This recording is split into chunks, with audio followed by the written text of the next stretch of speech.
Impulsa nuestros cazas y recubre nuestros labios. Nos permite conducir, prenderle fuego e incluso jugar con él. Dependemos de él, desde nuestras camisetas hasta nuestros tejados. De modo que si creen que lo tenemos crudo, piénsenlo mejor. A continuación, en Maravillas Modernas, los secretos del petróleo.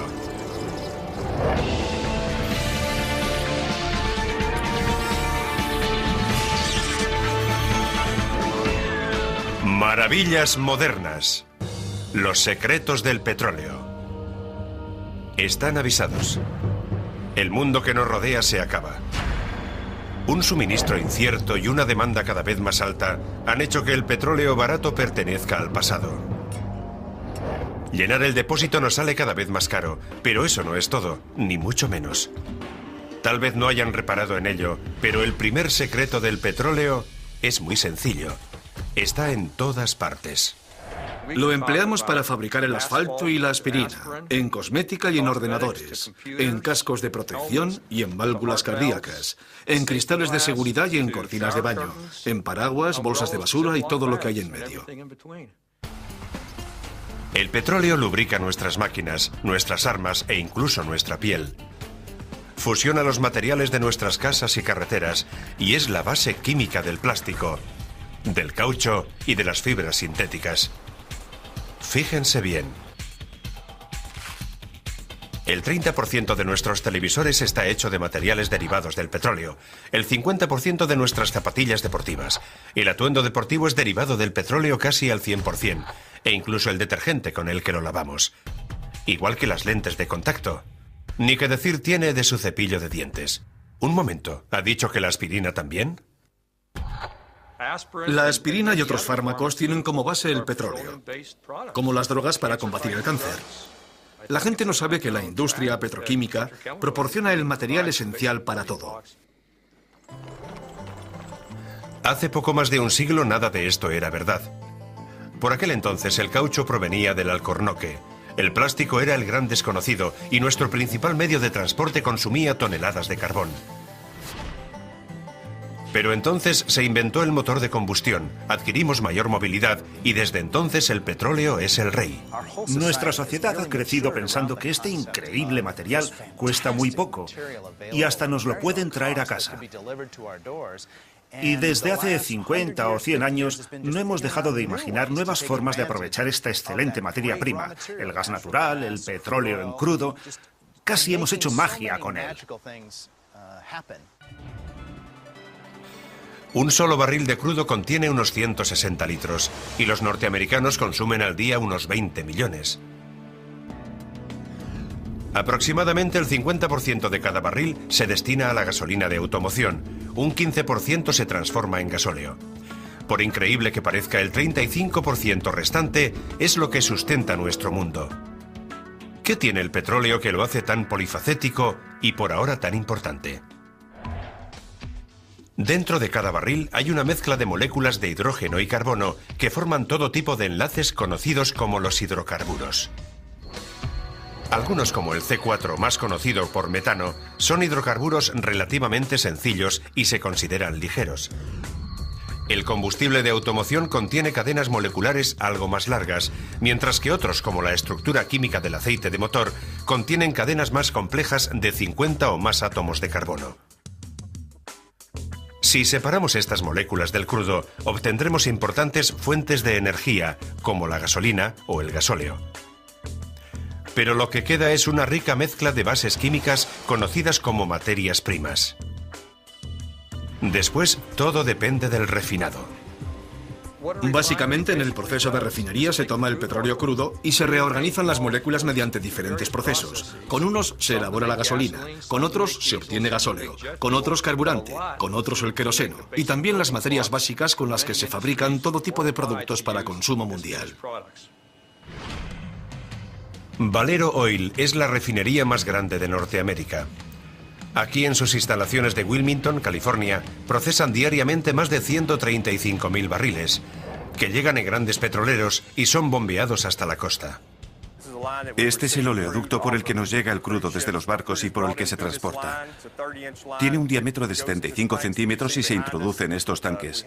Disponemos de 4 tanques, cada uno con capacidad para 300.000 barriles. Una refinería es un enorme complejo químico donde se realizan 4 tareas básicas: destilación, limpieza con agua, craqueado y mezclado. Cada paso está diseñado para obtener materias primas más puras y concretas. El primer paso es la destilación, donde se separan los hidrocarburos primarios entre sí. La destilación de crudo es el primer paso del proceso de refinado. Aquí tomamos el crudo que proviene de los tanques y comenzamos la separación inicial. El petróleo se calienta por encima de los 370 grados centígrados en un horno conectado a esta torre. Al aumentar el calor, las diferentes moléculas de hidrocarburos del crudo empiezan a evaporarse a diversas temperaturas. Una vez separadas, sus gases se elevan dentro de la torre, se enfrían, se condensan y son extraídos a determinados niveles. Los hidrocarburos más ligeros, como los gases líquidos que se utilizan para fabricar aspirinas, suben hasta arriba, mientras que los más pesados, que se emplean en aceite de motor y asfalto, permanecen en la parte inferior. Como resultado, el crudo que antes era uniforme se ha separado en varios elementos. Tras la separación del crudo obtenemos estos productos que ven aquí. Empezando por el más ligero, tenemos gas natural, que se almacena en este tubo a alta presión. Obtenemos una gasolina ligera, otra gasolina más pesada llamada nafta, combustible para aviones a reacción y gasóleo diésel. También obtenemos diferentes productos de la gama del gasoil y residuos, como el asfalto. O en este caso, tenemos una muestra de coque. Ninguna de las sustancias que salen de la torre de destilación son productos acabados y requieren un ulterior procesado. Llevan millones de años bajo tierra y hay que limpiarlos a fondo para eliminar contaminantes, sobre todo el azufre. En este proceso mezclamos el petróleo con hidrógeno. Lo pasamos a través de los intercambiadores de calor y el horno y calentamos el petróleo a 370 grados. En ese momento lo pasamos a un catalizador que, junto con el hidrógeno, elimina los contaminantes del petróleo para después seguir elaborándolo. El resultado es un producto limpio de contaminantes, como este carburante para aviones a reacción. De hecho, la mayoría de los aeropuertos disponen de oleoductos directos con las refinerías locales.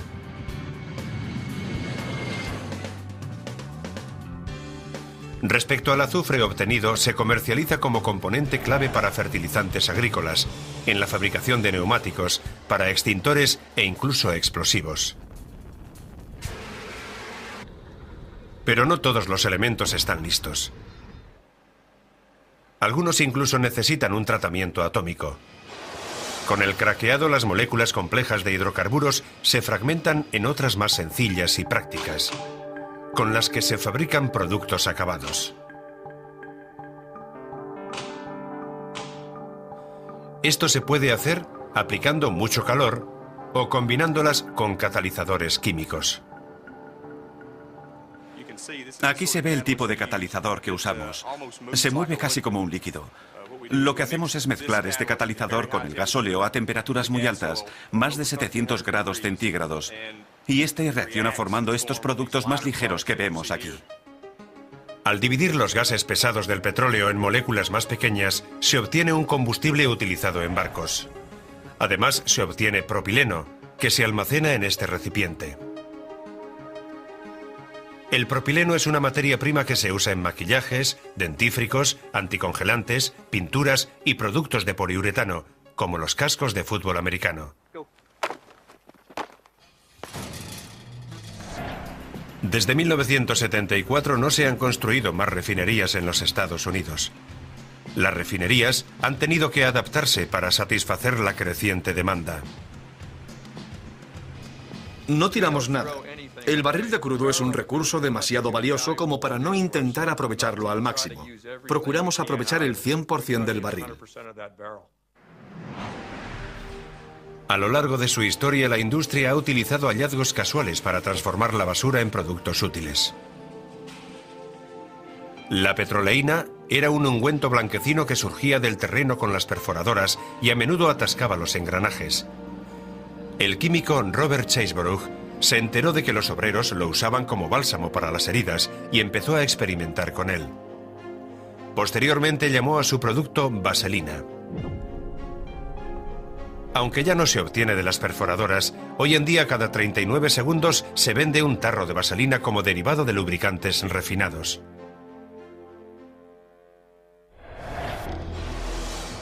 El coque de petróleo, ese desagradable residuo que queda después de separar las demás sustancias, era relegado al fondo de los barriles hasta que empezó a ser utilizado en los hornos de las herrerías.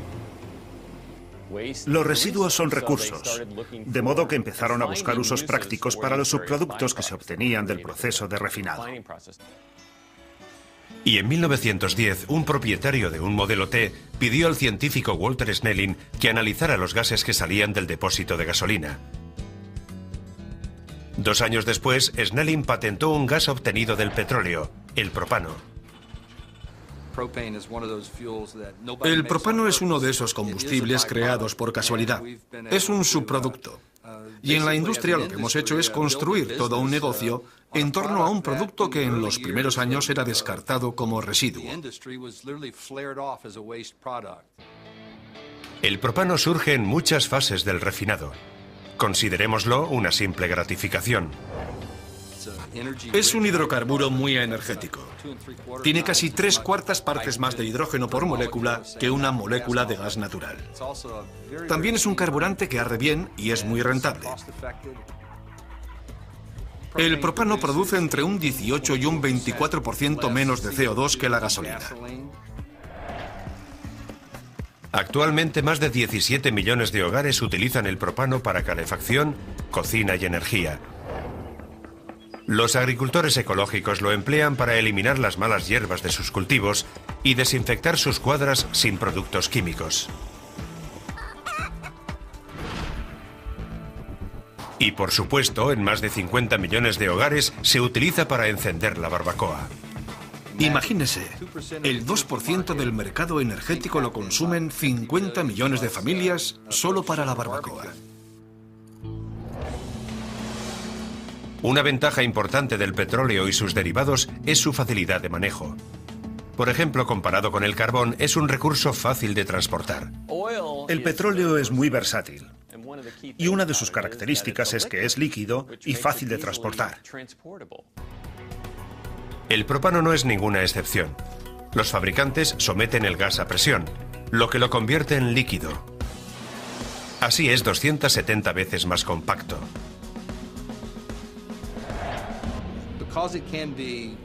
Como se puede almacenar en estado líquido y consumir como un gas, ofrece una amplia posibilidad de aplicaciones. A veces puede tener muchos inconvenientes, pero esa es una de las singulares propiedades del propano, que puede ser un líquido y también se puede usar como un gas. En cuanto se abre la válvula de la bombona y se normaliza la presión del interior, el propano líquido vuelve a su forma gaseosa original. Y en ese instante está listo para ser consumido. El propano es el combustible alternativo más utilizado del mundo. Hay unos 11 millones de vehículos que funcionan con propano todos los días. Aquí, en los Estados Unidos, cualquiera que haya estado en Las Vegas y haya ido del aeropuerto hasta el hotel en taxi, ha viajado en un vehículo a propano. Pero si pensaban que el petróleo no daba para más, aún quedan sorpresas. ¿Qué tienen en común las bañeras, las virutas de embalaje y los depósitos de armas ultrasecretos? Una palabra: plástico, el subproducto del petróleo más prolífico que existe.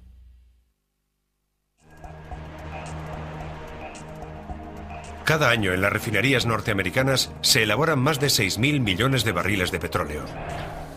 Pero hay un dato sorprendente. De menos del 5% se obtienen más de 45.000 millones de kilos de plástico. Eso es más plástico que lo que pesan juntos todos los hombres, mujeres y niños de Estados Unidos.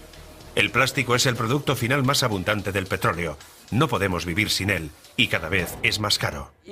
Algo tan sencillo como un vaso de cartón basa su funcionalidad en el recubrimiento plástico del interior. Sin ese plástico la bebida se nos derramaría, porque el plástico retiene el líquido en el vaso. Eso hace que el vaso sea práctico. Los monómeros, elementos químicos de los que se componen los plásticos, provienen de los gases obtenidos durante el refinado del petróleo y el gas natural. Al igual que otras partículas, estos gases se dividen en elementos de hidrocarburo más pequeños, conocidos como materias primas químicas. Hay 7 materias primas básicas, entre ellas el etileno, el propileno y el benceno, con los que se fabrica casi todo el plástico mundial. El nylon es un buen ejemplo para mostrarles cómo se hace. Aquí le añadimos un diácido y después una diamina. Y en la unión de ambos elementos químicos, los dos derivados del petróleo, se obtiene el nylon. Cada año se emplean más de 3.600 millones de kilos de nylon para fabricar de todo, desde medias hasta paracaídas. Pero no solo el nylon es polifacético. Casi todos los plásticos pueden ser moldeados de manera infinita. Por eso es tan valioso. Mucha gente cree que el plástico siempre ha sido barato, pero eso no es verdad. Es más, durante mucho tiempo el plástico ha sido más caro que el metal. Lo barato es fabricar un montón de objetos con él.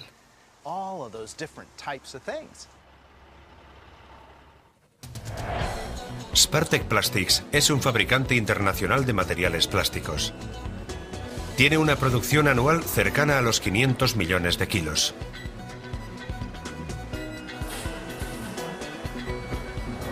Sus materiales se pueden encontrar en todas partes, desde los envases para alimentos hasta las cabinas de solarium o ventanas a prueba de balas.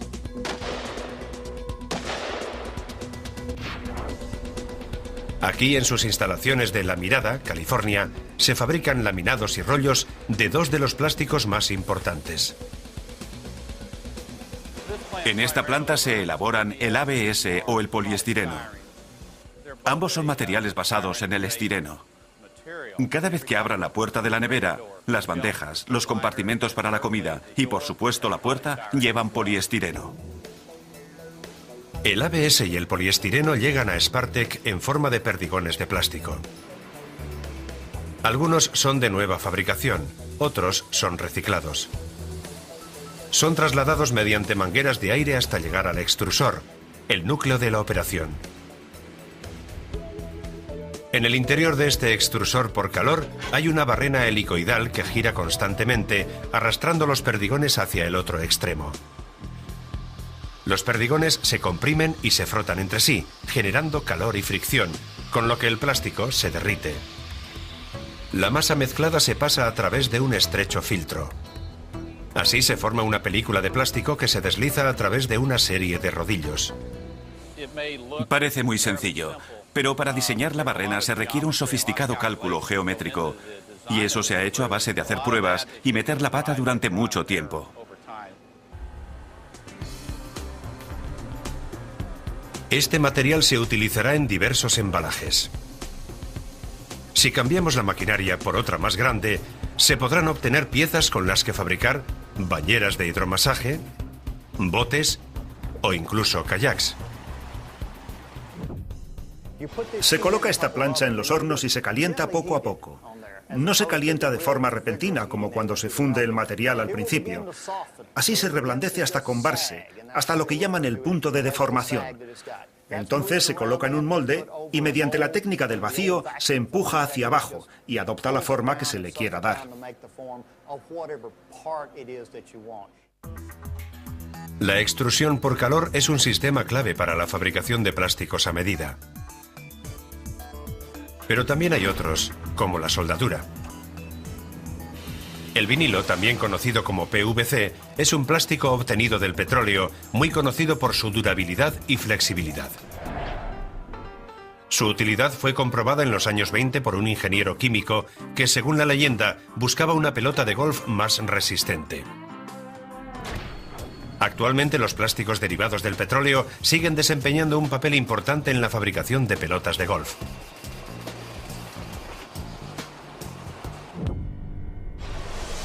Y las ventajas del PVC se han extendido a toda la industria, sanidad y el ejército. Desde 1997, el ejército estadounidense ha destruido casi el 55% de su armamento químico de la Guerra Fría. pero aún le faltan unas 14.000 toneladas. Y en este entorno cargado de agentes tóxicos como el gas sarín, el buzo protector puede suponer para un trabajador la diferencia entre la vida y la muerte. Aquí, en Vinyl Technology, se han fabricado más de 130.000 buzos de vinilo. El buzo está hecho de un 99% de material plástico. El visor es básicamente material de parabrisas, del que se usa en coches descapotables. Todo lo demás consiste en una aleación especial de capas de plástico, especialmente creadas para protegerse de los agentes químicos. Están diseñados para retrasar la permeabilidad de una sustancia a través del material y permitir que el obrero trabaje el máximo tiempo posible. El buzo no lleva costuras ni remaches. Todas las juntas de los materiales están soldadas por radiofrecuencia. Si nos fijamos bien, podemos distinguir algunas de las juntas del perímetro del visor. El vinilo está soldado con la aleación, que es el material blanco. Todas las costuras son muy limpias y están por fuera para proporcionar la máxima comodidad al usuario. Los buzos no están terminados hasta que los trabajadores que los usen se los prueban. Cuando los obreros se disponen a entrar, se colocan los buzos y estos quedan físicamente termosellados mediante una máquina parecida a la que empleamos para fabricar los trajes. De modo que una vez que entran, se quedan dentro todo el rato.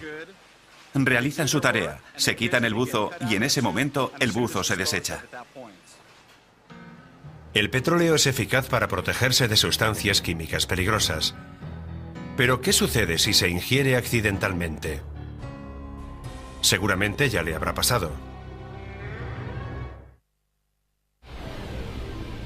Si hablamos de palabras mayores, pocas cosas hay más grandes que la oruga transportadora, el vehículo que traslada el transbordador espacial de un lugar a otro.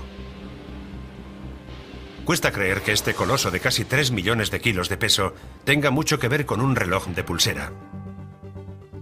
A pesar de la diferencia de tamaño, bajo su apariencia, ambos mecanismos tienen muchas piezas móviles. Y ya pesen varias toneladas o pocas micras, las piezas móviles casi siempre requieren lubricantes derivados del petróleo. Un lubricante está diseñado para hacer dos cosas muy diferentes. Una es evitar el desgaste y la otra tiene que ver con el calor que generan las piezas móviles. Su poder de lubricación consiste en eliminar el calor que se genera y evitar el rozamiento de las superficies. Los lubricantes están hechos de aceites básicos separados de los elementos más pesados en la torre de destilación. Son una de las fracciones más valiosas, aunque representen menos del 8% del producto de un barril. Eso se debe a que sirven para muchas cosas, desde trasladar el transbordador o guiar un misil, hasta fijar la cadena de las sierras mecánicas.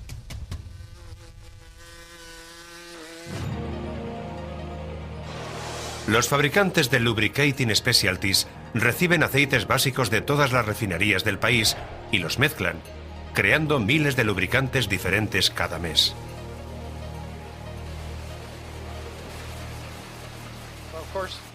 Fabricamos aceite de motor. Seguramente sea nuestro producto estrella. Elaboramos especialidades con líquidos ignífugos que son imprescindibles en las fundiciones, para que no se produzca un incendio en caso de fuga. Y también fabricamos aceites industriales que se usan en los barcos para mover el timón, baterías de misiles o armas. Y también aceites para el despegue de aviones.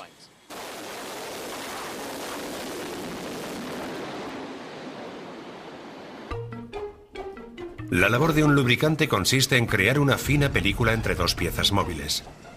Debe tener el grosor suficiente para resistir la fricción generada por ambas piezas, pero debe ser lo bastante fina como para no inhibir su rendimiento.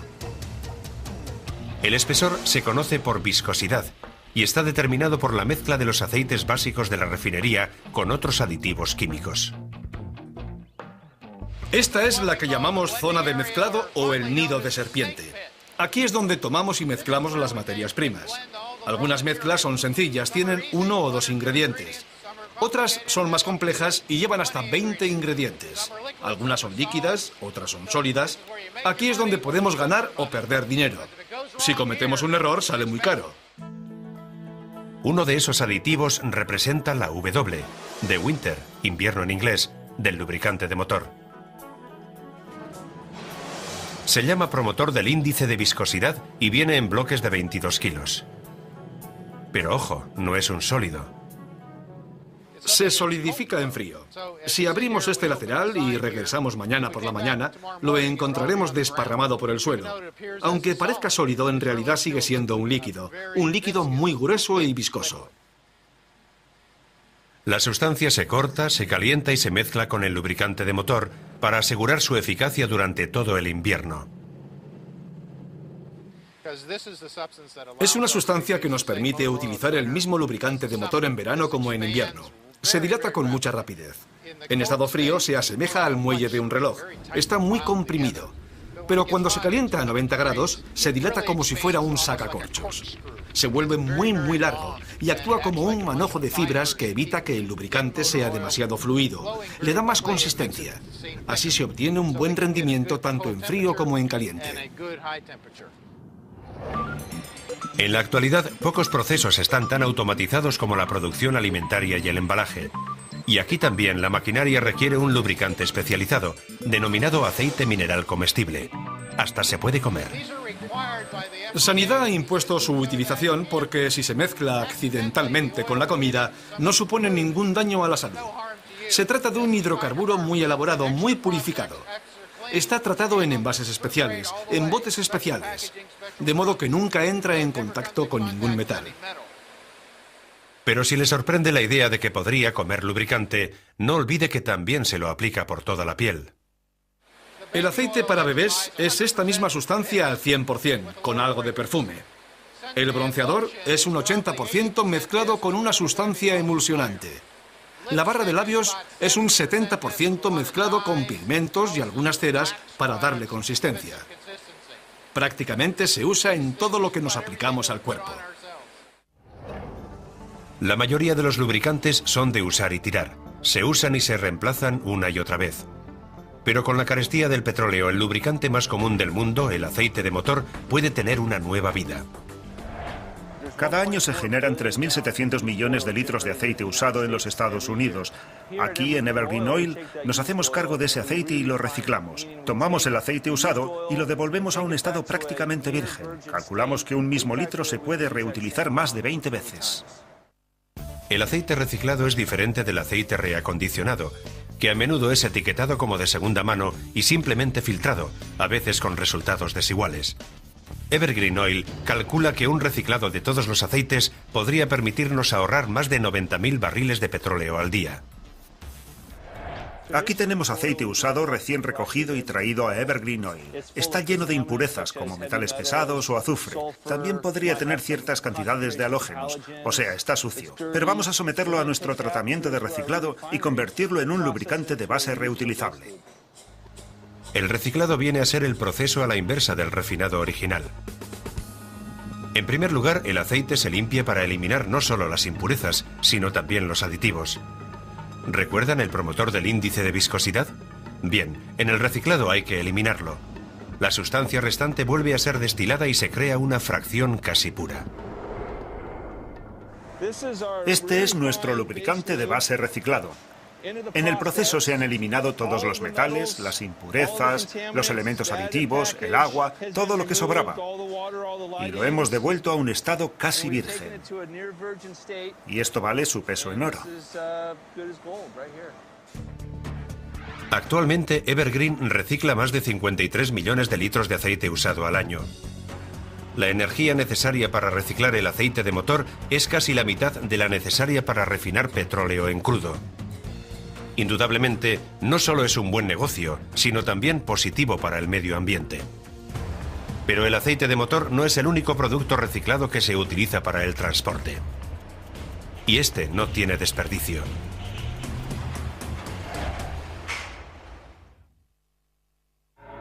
¿Sol abrasador? ¿Tormentas tempestuosas? ¿Vientos huracanados? Haga el tiempo que haga, necesitamos un techo para protegernos de la ira de la madre naturaleza. Y lo más importante que hay que proteger es precisamente el tejado. Aquí es donde interviene el petróleo. Actualmente 4 de cada 5 hogares estadounidenses están cubiertos de tejas de asfalto, el material más utilizado en este país. La industria del asfalto fabrica anualmente más de 1.000 millones de kilómetros cuadrados de productos para tejados, material suficiente para cubrir 5 millones de hogares al año. Los pozos naturales de asfalto existen desde hace millones de años. Y los pueblos antiguos aprovechaban sus pegajosas propiedades para construir ciudades, calafatear botes e incluso embalsamar a sus muertos.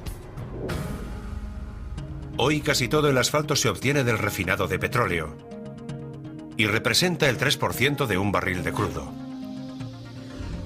Es el líquido denso y oscuro que queda una vez retirados los hidrocarburos más ligeros.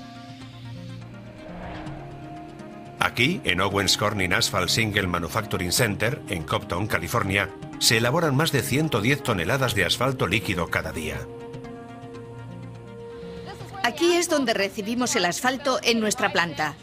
Llega en camiones y se transporta al conversor, que es esa torre que tengo justo detrás de mí. Aquí es donde transformamos el asfalto en un material apto para construir tejados. Se aplica aire caliente al asfalto para hacerlo blando y duradero. Las tejas de asfalto están hechas de 3 elementos básicos: una alfombra sintética de papel o fibra de vidrio, mineral granulado y finalmente un recubrimiento de asfalto. Detrás tengo el aplicador de asfalto. Aquí es donde se junta el asfalto con la fibra de vidrio. Entonces se aplica un recubrimiento de asfalto a ambos lados de la alfombra de fibra de vidrio. Se ve que hay una cantidad de asfalto que no recubre por completo la alfombra. Ese material se recicla y se vuelve a mezclar, de modo que no se desaprovecha absolutamente nada en esta fase del proceso. La técnica de producción de la alfombra de fibra ha avanzado mucho, lo que nos ha permitido reducir la cantidad de asfalto utilizado y al mismo tiempo mantener la calidad de las tejas. El mineral granulado superior es muy grueso y está recubierto de diferentes colores. Esto ofrece al comprador varias opciones estéticas, pero también tiene el efecto práctico de desviar los rayos ultravioleta del sol, con lo que se reduce el calor. Una vez fusionados los materiales, las tejas se dejan enfriar y posteriormente se cortan y se les da un determinado acabado según las necesidades del mercado. Estamos al final de la línea de producción. Este es el producto acabado. Podemos ver la capa de asfalto. Por dentro está la alfombra y los gránulos impregnados. Todo fusionado en el producto final. En el anverso se aprecia el material de unión, el adhesivo de solapamiento entre una teja y otra, y una capa de material para evitar que se peguen dentro del embalaje antes de ser utilizadas. En la actualidad, la producción de tejados supone menos del 15% del asfalto que sale de la refinería. Un porcentaje aún menor se destina a la construcción de estructuras impermeables, como diques y rompeolas. ¿Y para qué se utiliza el resto? No tiene más que fijarse en la carretera bajo sus pies. En los Estados Unidos hay más de 6 millones de kilómetros de carretera. El 94% está recubierto de asfalto. Vulcan Asphalt produce cada hora más de 500 toneladas de asfalto de carretera. El petróleo es imprescindible para dar consistencia. Necesitamos el petróleo como elemento adhesivo para darle consistencia y compactarlo. Eso es lo que nos permite viajar sobre una superficie sólida, de modo que es un ingrediente muy importante.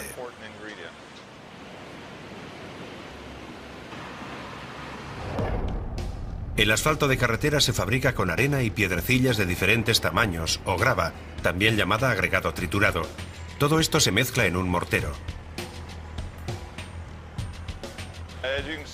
Como se puede ver, tengo piedrecillas de diferentes tamaños, algunas de medio centímetro, otras de 1 centímetro, otras mayores, y también arena. En la mezcla utilizamos diferentes tamaños. Para hacer un buen mortero hay que rellenar todos los huecos, que no haya ningún resquicio. Lo que hacemos es empezar por la grava más grande y después se añade la más pequeña para que quede todo compacto. De otro modo, la carretera se quebraría.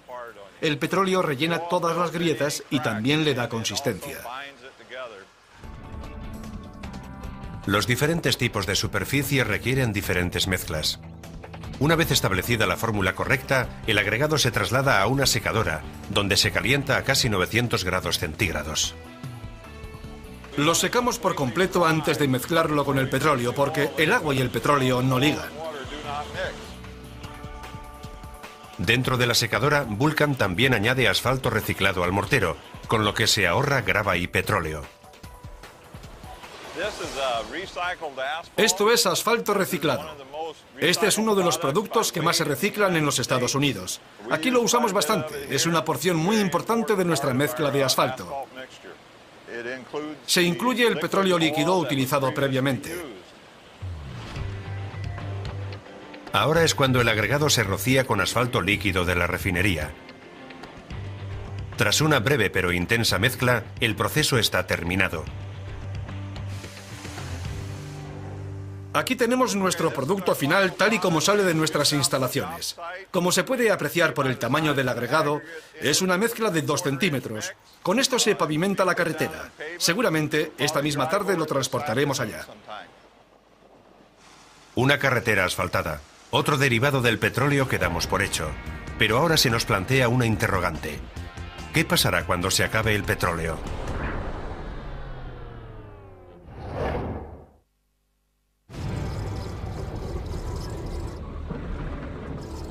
¿Qué pasará cuando se acabe el petróleo?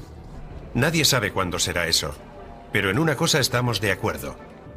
Al aumentar la demanda, el suministro se irá reduciendo, hasta que un buen día el petróleo crudo se agote como recurso primario natural. Y será mejor que nos vayamos preparando.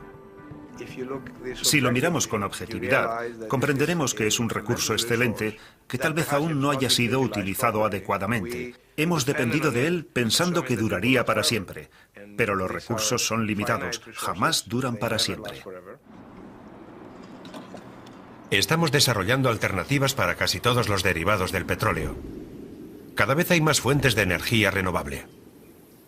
Por ejemplo, la energía eólica cubre un 1% de las necesidades energéticas de Norteamérica, como en su día hizo el uso incipiente del petróleo. Y eso no es todo. Esta autopista no solo está pavimentada con asfalto tradicional, sino también con un bioasfalto obtenido del azúcar de caña. Y aunque la mayoría de los lubricantes de motor sintéticos aún contengan petróleo, el coste de los lubricantes 100% sintéticos sigue disminuyendo. Hace poco, Virgin Atlantic Airlines lanzó el primer avión que funciona con una mezcla parcial de combustible a base de algas.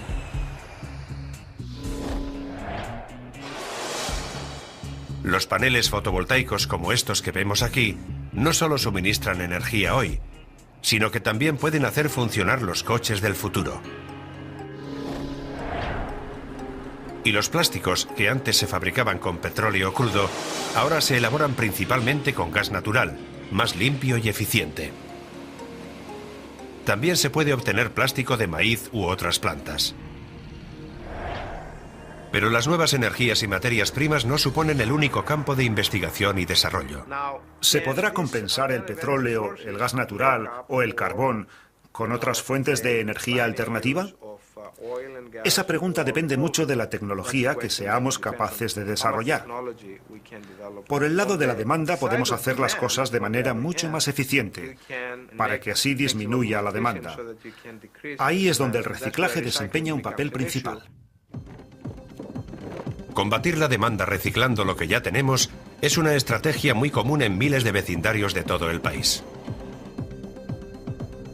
No hay más que ver las botellas de plástico, que generan más de 9 millones de plástico reciclado cada año. Sin embargo, el reto no reside en los plásticos sencillos, como las botellas, sino en productos más complejos, como los televisores u ordenadores, que contienen muchos tipos de plástico. Hasta hace poco, la única solución era el vertedero. Pero aquí llega la nueva ciencia de la recuperación. En torno a la recuperación se está desarrollando un inmenso mercado y hay mucha gente ávida de plástico reciclable, pero tenemos que sacarlo de nuestra basura. Ahí es donde tenemos que pensar nuevos métodos, no solo porque haya una mayor concienciación ecológica, sino porque el propio plástico ha incrementado su valor. Literalmente se ha triplicado o cuadruplicado. En 1994, Trip Allen fundó la empresa MBA Polymeries para reciclar piezas de plástico de equipos de alta tecnología. Podemos aprovecharnos de las propiedades del plástico, por ejemplo, de su densidad. Los plásticos tienen diferentes densidades. El polietileno de una botella de detergente o de leche es más ligero que el agua. El poliéster PET, lo que usamos en las botellas de refresco, es más pesado que el agua. Tomamos los dos, los trituramos, los agitamos y sin más los introducimos en agua. Y apreciamos la separación. El polietileno flota y el poliéster o PET se hunde. No siempre resulta tan sencillo. Hay que buscar métodos prácticos para separar los plásticos. Los ordenadores llevan 12 tipos de plástico diferentes, todos ellos reciclables. ¿Pero conocen un producto que lleve 39 tipos diferentes de plástico? Lo han adivinado, el coche familiar.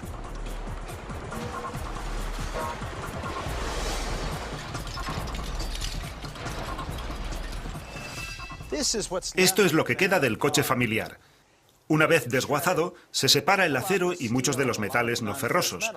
Y lo que queda es un material que llamamos pelusa, pelusa de automoción. Aquí hay de todo, desde los faros traseros hasta la tapicería. Es toda una mezcla de materiales.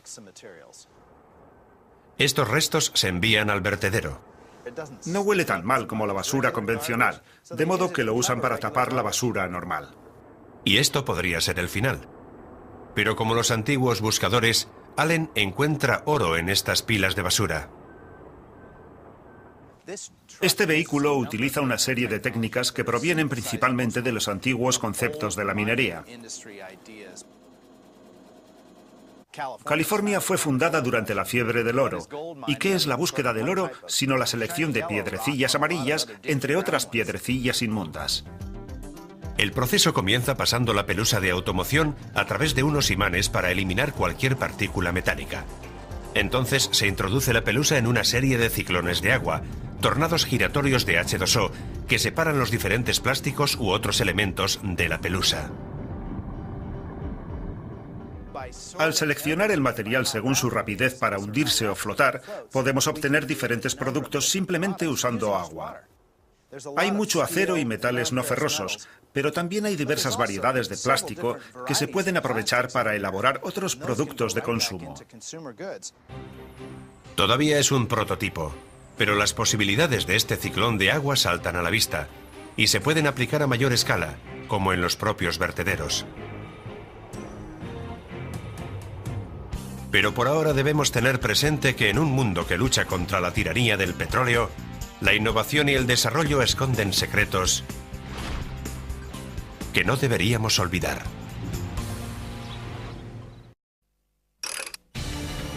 Impulsa nuestros cazas y recubre nuestros labios. Nos permite conducir, prenderle fuego e incluso jugar con él. Dependemos de él, desde nuestras camisetas hasta nuestros tejados. De modo que si creen que lo tenemos crudo, piénsenlo mejor. A continuación en Maravillas Modernas, los secretos del petróleo.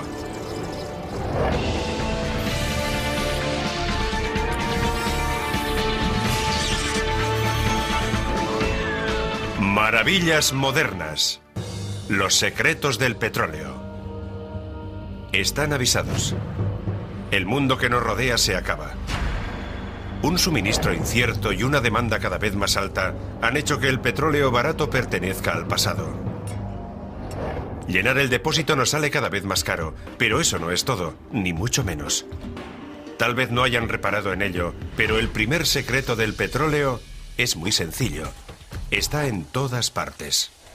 Lo empleamos para fabricar el asfalto y la aspirina, en cosmética y en ordenadores, en cascos de protección y en válvulas cardíacas, en cristales de seguridad y en cortinas de baño, en paraguas... Enorme complejo químico donde se realizan 4 tareas básicas: destilación, limpieza con agua, craqueado y mezclado. Cada paso está diseñado para obtener materias primas más puras y concretas. El primer paso es la destilación, donde se separan los hidrocarburos primarios entre sí. La destilación de crudo es el primer paso del proceso de refinado. Aquí tomamos el crudo que proviene de los tanques y comenzamos la separación inicial. El petróleo se calienta por encima de los 370 grados centígrados en un horno conectado a esta torre. Al aumentar el calor, las diferentes moléculas de hidrocarburos del crudo empiezan a evaporarse a diversas temperaturas. Una vez separadas, sus gases se elevan dentro de la torre, se enfrían, se condensan y son extraídos a determinados niveles. Los hidrocarburos más ligeros, como los gases líquidos que se utilizan para fabricar aspirinas, suben hasta arriba, mientras que los más pesados, que se emplean en aceite de motor y asfalto, permanecen en la parte inferior. Como resultado, el crudo que antes era uniforme se ha separado en varios elementos. Más que otros, como la estructura química del aceite de motor, contienen cadenas más complejas de 50 o más átomos de carbono. Si separamos estas moléculas del crudo, obtendremos importantes fuentes de energía, como la gasolina o el gasóleo. Pero lo que queda es una rica mezcla de bases químicas conocidas como materias primas. Después, todo depende del refinado. Básicamente, en el proceso de refinería se toma el petróleo crudo y se reorganizan las moléculas mediante diferentes procesos. Con unos se elabora la gasolina, con otros se obtiene gasóleo, con otros carburante, con otros el queroseno y también las materias básicas con las que se fabrican todo tipo de productos para consumo mundial. Valero Oil es la refinería más grande de Norteamérica. Aquí en sus instalaciones de Wilmington, California, procesan diariamente más de 135.000 barriles, que llegan en grandes petroleros y son bombeados hasta la costa. Este es el oleoducto por el que nos llega el crudo desde los barcos y por el que se transporta. Tiene un diámetro de 75 centímetros y se introduce en estos tanques. Disponemos de 4 tanques, cada uno con capacidad para 300.000 barriles. Una refinería es Las bolsas de basura y todo lo que hay en medio. El petróleo lubrica nuestras máquinas, nuestras armas e incluso nuestra piel. Fusiona los materiales de nuestras casas y carreteras y es la base química del plástico, del caucho y de las fibras sintéticas. Fíjense bien. El 30% de nuestros televisores está hecho de materiales derivados del petróleo, el 50% de nuestras zapatillas deportivas. El atuendo deportivo es derivado del petróleo casi al 100%, e incluso el detergente con el que lo lavamos. Igual que las lentes de contacto. Ni que decir tiene de su cepillo de dientes. Un momento, ¿ha dicho que la aspirina también? La aspirina y otros fármacos tienen como base el petróleo, como las drogas para combatir el cáncer. La gente no sabe que la industria petroquímica proporciona el material esencial para todo. Hace poco más de un siglo nada de esto era verdad. Por aquel entonces el caucho provenía del alcornoque, el plástico era el gran desconocido y nuestro principal medio de transporte consumía toneladas de carbón. Pero entonces se inventó el motor de combustión, adquirimos mayor movilidad y desde entonces el petróleo es el rey. Nuestra sociedad ha crecido pensando que este increíble material cuesta muy poco y hasta nos lo pueden traer a casa. Y desde hace 50 o 100 años no hemos dejado de imaginar nuevas formas de aprovechar esta excelente materia prima, el gas natural, el petróleo en crudo. Casi hemos hecho magia con él. Un solo barril de crudo contiene unos 160 litros y los norteamericanos consumen al día unos 20 millones. Aproximadamente el 50% de cada barril se destina a la gasolina de automoción, un 15% se transforma en gasóleo. Por increíble que parezca, el 35% restante es lo que sustenta nuestro mundo. ¿Qué tiene el petróleo que lo hace tan polifacético y por ahora tan importante? Dentro de cada barril hay una mezcla de moléculas de hidrógeno y carbono que forman todo tipo de enlaces conocidos como los hidrocarburos. Algunos, como el C4, más conocido por metano, son hidrocarburos relativamente sencillos y se consideran ligeros. El combustible de automoción contiene cadenas moleculares algo más largas, mientras